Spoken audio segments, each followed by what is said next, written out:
The old man nodded slowly. Don't sleep in the east room. Arav smiled politely. But why? The man stirred his tea without answering. Hi, friends, my name is Vandana, and you are listening to the new horror story, The House That Remembered. There's a village that does not appear on the most maps anymore. If you search for it, you'll find a faint name near a dried river, Devkheda. But if you ask the bus drivers, they will tell you something very strange. There is no reason to go there. They say, nothing moves. Arav went anyway. Arav never believed in ghost stories. He believed in deadlines, in invoices, in the kind of life where emotions are scheduled between meetings. When the lawyer called and said, "You have inherited a property in Devkheda," Arav almost laughed. "My grandfather's house?" he asked. Yes, it has been empty for years. Empty. The word felt harmless. He booked a train the same evening. Devkheda was quieter than he expected. Not peaceful, just paused. The wind didn't move the trees much. Dogs didn't bark. Even the birds seemed distant. An old tea seller looked at him carefully. "You are staying?" the man asked. "For a few days." The old man nodded slowly.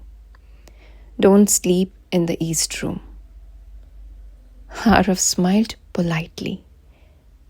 But why? The man stirred his tea without answering. The house stood at the far end of the village. It wasn't broken, it wasn't dramatic. It looked like a house that had been waiting. Dust lay evenly on the furniture. The clock on the wall had stopped at 3:17. Arav placed his bag down. The air inside felt heavier than outside. He told himself it was just closed windows. At exactly 3:17 a.m., Arav woke up. Not because of a sound, but because of a feeling. Like someone had finished speaking. He sat up. The house was silent. He checked his phone. It's 3:17. He lay back down. And then he heard it.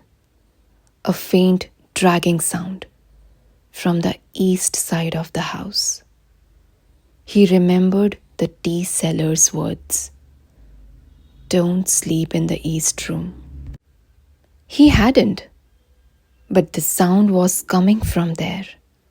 Slow, deliberate. Like something being moved across the floor. He stepped out of his room. The corridor was darker than it should have been. The east room door was slightly open. He was sure it had been closed. The east room was smaller. There was no furniture except an old wooden chair facing the wall, not the window. The wall. The dragging sound stopped the moment he entered. Arav stood still. "Hello?" he called out. Nothing. But the chair felt wrong. It wasn't dusty like everything else. It looked used. He reached out and turned it around. He faced the center of the room now. It's empty. He exhaled. Imagination, he muttered.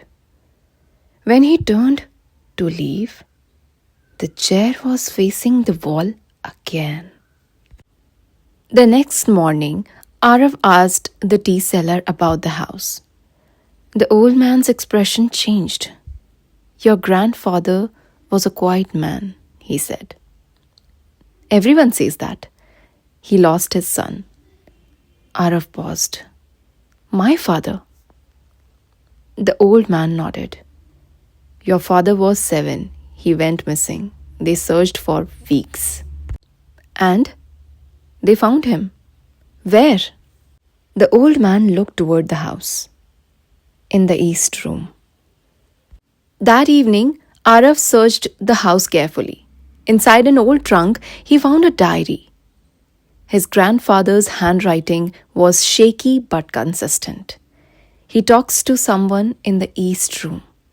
Says the house remembers things. 3:17. He wakes up and listens. Arav's throat tightened.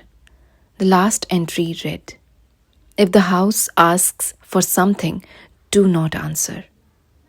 That night, Arav didn't sleep. He waited. 3:16. 3:17.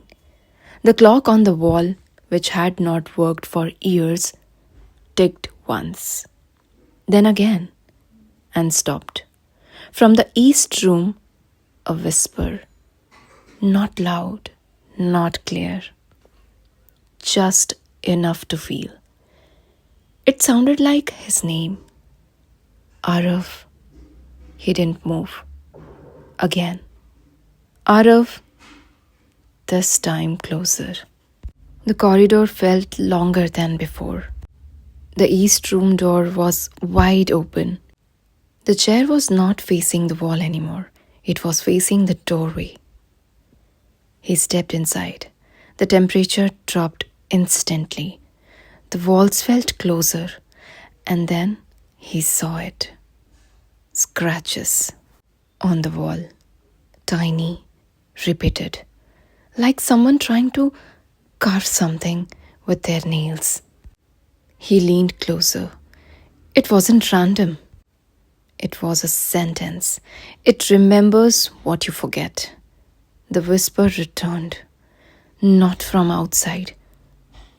From inside his head.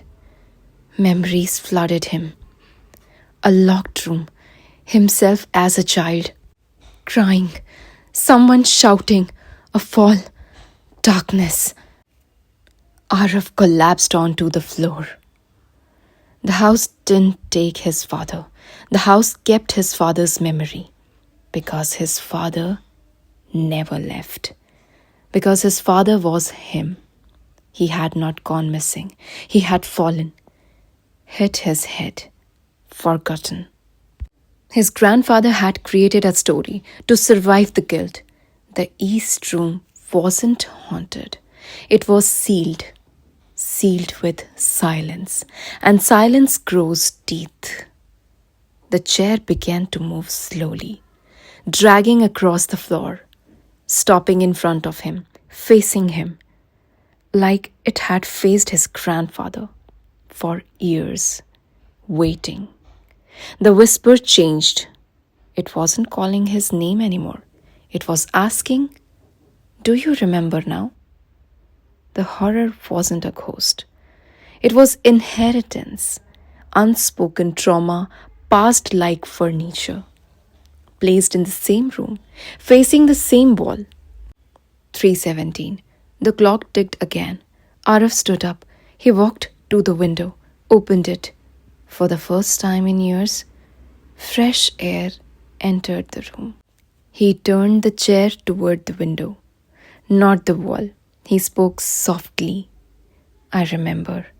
The dragging stopped. The whisper faded. The house exhaled. The next day, Devkheda felt different. Birds were louder. The tea seller looked at him for a long moment. You slept? He asked. Yes. In the east room? Yes. The old man nodded slowly. Years later, the house still stands. But it is not paused anymore. Children pass by without fear. Windows remain open. The clock works. But sometimes, if you wake up at 3:17, you might feel something strange. Not a ghost. A memory. waiting to be acknowledged. Because houses don't become haunted, silence does. And what we refuse to remember will sit in the east room of our lives until we turn the chair toward the light.